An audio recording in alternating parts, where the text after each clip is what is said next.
রমজান আসার 2 মাস আগে বিশ্বনবী রজব মাস থেকে রমজানের প্রস্তুতি নিতেন। আল্লাহু আকবার।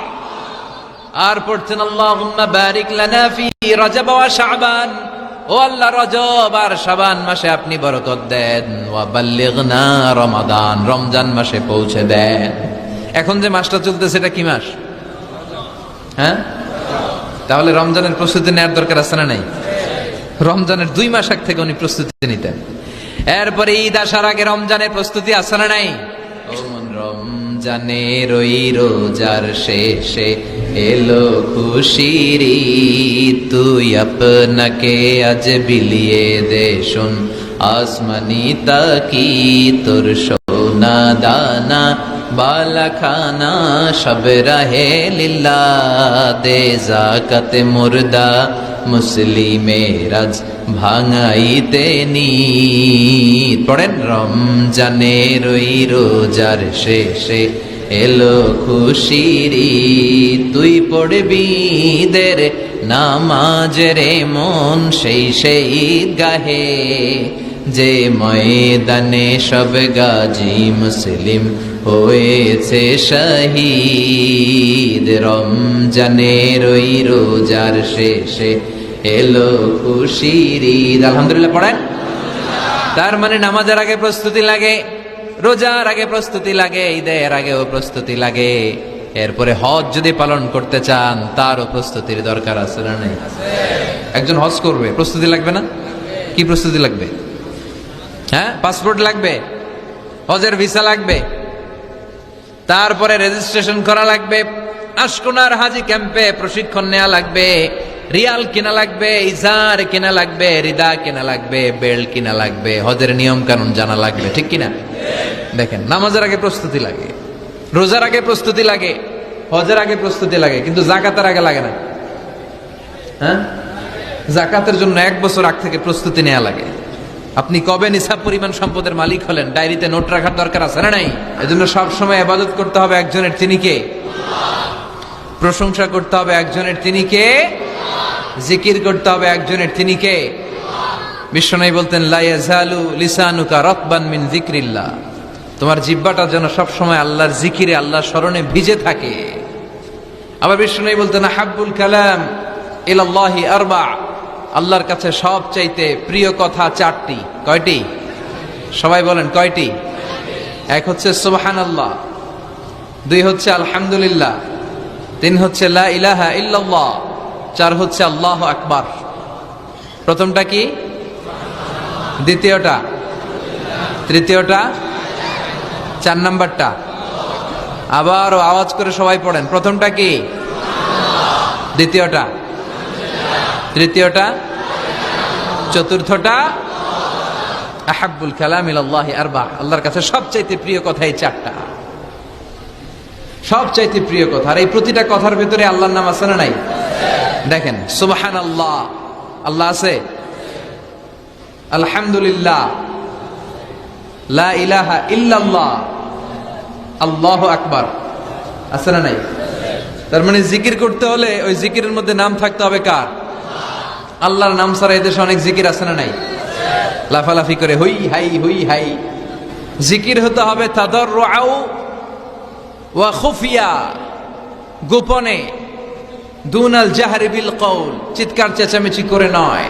এদেশে অনেকে জিকিরও করে আবার বাসার আগায় উঠে যায়, আছে না নাই? আবার জিকির করতে করতে লাফাতে লাফাতে যিনি জিকির করে ওনার কাঁধের উপরে ওঠে, দেখছেন আপনারা? আমি এখন জিকির করাচ্ছি, তাসবিহ পড়াচ্ছি, আপনারা যদি লাভ দিয়ে আমার কাঁধে ওঠেন, আমি যাব কই? আল্লাহ রাসূল সাল্লাল্লাহু আলাইহি ওয়াসাল্লাম সাহাবাদেরকে নিয়ে তাসবিহ পড়ছেন, জিকির করছেন, কোন সাহাবারা লাফাতে লাফাতে খেজুর গাছের আগায়, এরকম পাওয়া যায়? অথবা সাহাবারা আবেগের চোটে লাফাতে লাফাতে আল্লাহ রাসূলের কাঁধের উপর, এরকম হয়েছে কোনোদিন? তাহলে এইরকম সিস্টেমে হুই হাই করে লাফালাফি করে কোন ধরনের জিকির করা যাবে? জিকির করতে হবে হাতের কড়ায়, গুনে গুনে, ভদ্রভাবে। আব্দুল্লাহ ইবনে আমর ইবনে আল-আস তিনি বর্ণনা করেন, রাআইতু রাসূলুল্লাহ সাল্লাল্লাহু আলাইহি ওয়াসাল্লাম ইয়াকিদু তাসবিহা বিয়ামিনি, আমি আল্লাহ রাসূলকে ডান হাতের গিড়ায় এভাবে আস্তে আস্তে তাসবিহ পড়তে দেখেছি। কোন হাতের গিড়ায়? নাকি বাম হাত? আমরা কোন পন্থী? সব নবীরা কোন পন্থী ছিল? জান্নাতে ঢুকবে কোন পন্থীরা? এজন্য ডানপন্থী হতে রাজি আছেন তো সবাই? ডান হাতের গিরায় তাসবিহ পড়বেন, রাজি আছেন? এইভাবে ডান হাতটা উঁচু করেন, এই আঙ্গুলটা এখানে ধরেন, ধরে এইভাবে পড়বেন সুবহানাল্লাহ সুবহানাল্লাহ সুবহানাল্লাহ। এই আঙ্গুলের গিরা কিয়ামতের দিন আপনার পক্ষে সাক্ষী দিবে। আমরা যেন বেশি বেশি আল্লাহর জিকির করতে পারি, আল্লাহ তৌফিক দাও। আমরা যেন আল্লাহর শুকরিয়া বেশি বেশি করতে পারি, আল্লাহ তৌফিক দাও। বিশ্বনবী দোয়া করতেন, আল্লাহুম্মা জাআলনি সাবুরা ওয়া জাআলনি শাকুরা ওয়া জাআলনি ফি আইনি সগীরা ওয়া ফি আ'য়ুনিন নাসি কাবীরা। হে আল্লাহ, আপনি আমারে ধৈর্যশীল বান্দা বানান, আল্লাহ আপনি আমারে শুকরগুজার বানান, আল্লাহ আমার চোখে আপনি আমারে ছোট বানান, মানুষের চোখে আপনি আমারে বড় বানান। আমিন পড়েন। আমরা শুকরগুজার হতে চাই না, আমরা অভিযোগ করি বেশি, কমপ্লেইন, এটা আল্লাহ আমার দিল না, ওইটা দিল না, এরকম অভিযোগ আছে না নাই? যে অবস্থানে আছে এটাতে খুশি না। এজন্য বিশ্বনবী বলতেন, উনজুর ইলা মান হুয়া আসফালা মিনকা, তোমার চেয়ে যে খারাপ অবস্থানে আছে তার দিকে তাকাও, তাইলে তোমার ভালো লাগবে। ওয়ালা তানজুর ইলা মান হুয়া আ'লা মিনকা, তোমার চেয়ে যে ভালো পজিশনে আছে ওর দিকে তাকিও না, যে খারাপ অবস্থানে আছে ওর দিকে তাকাও। তুমি তোমার অবস্থানে থেকে খুশি নাও, কিন্তু অনেকে আছে তোমার অবস্থানে পৌঁছার জন্য সে লড়াই করে যাচ্ছে আর সংগ্রাম চালিয়ে যাচ্ছে। তোমার জায়গাটাতে পৌঁছা, যেই জায়গায় বসে তুমি আল্লাহরে গালি দাও, তোমার ভাল লাগে না, ওই জায়গাটায় আসা বসা অনেকের কাছে স্বপ্ন, অনেকের কাছে স্বপ্ন। শেখ সাদি রাহিমাহুল্লাহ, ওনার একবার আর্থিক দৈন্যতা যাচ্ছিল। ইরানের বিখ্যাত কবি বালাগাল উলা বিকামালিহি এর রচয়িতা, টাকা নাই, পয়সা নাই, পায়ে দেওয়ার মতো জুতা নাই। তো মনে মনে আফসোস, হায়রে আমি এত বড় কবি, আমার পায়ে দেওয়ার মতো জুতা নাই। তা আফসোস করে ঘর থেকে বেরিয়ে দেখে একজন ভিক্ষুক ভিক্ষা করে, তার দুইটা পাই নাই। শেখ সাদির পায়ে জুতা নাই, শেখ সাদির পায়ে কি নাই? আর ভিক্ষুকের কি নাই? পাই নাই। উনি সেজদায় পড়ে গেলেন, আল্লাহরে বললেন, আল্লাহ শুকর, আলহামদুলিল্লাহ, অনেক ভালো আছি, অনেক সুখে আছি। এজন্য আপনার চেয়ে যে খারাপ অবস্থানে আছে ওর দিকে একটু তাকান। ঠিক যে মুহূর্তে আমরা এখন, কি সুন্দর, শীত না গরম না, ওয়েদারটা খুব চমৎকার না?